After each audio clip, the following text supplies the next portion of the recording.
Tonight, we are thrilled to celebrate the achievements of the 15 finalists for the 2023 Urban Land Institute New York Awards for Excellence in Development and announce the winners in each of the 7 awards categories.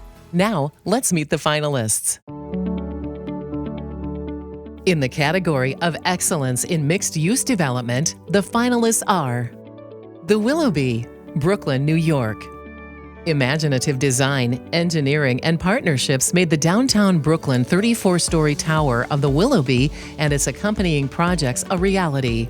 The soaring structure on concrete columns sits on and above a prior 2.27-acre Long Island University athletic field. The field is now perched 30 feet above its former level on the roof of a new low-slung structure abutting the tower, housing both university classrooms and a 564-car garage. From 476 middle-income rent-restricted units in the tower and a series of terraces, residents, spectators, and students enjoy magnificent views of Brooklyn Harbor, its bridges, the Manhattan skyline, and Fort Greene Park and its brownstones, restaurants, and shops.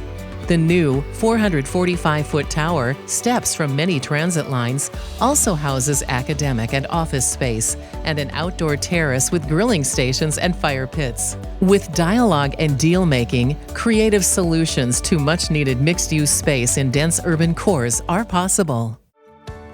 Wireworks, Newburgh, New York. 19th century manufacturing meets creative co-working, art, and retail space at a rebuilt 3-story spring factory in Hudson Valley's Newburgh.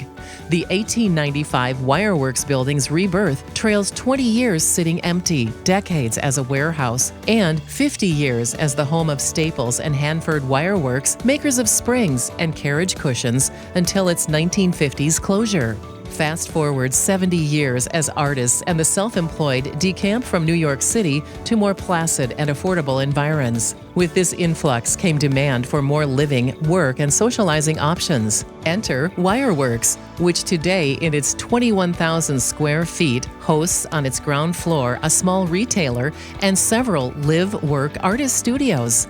First earmarked for a restaurant and coffee roaster or baker, the building's flexible design allowed the ground floor's use to be changed due to uncertainty caused by the pandemic.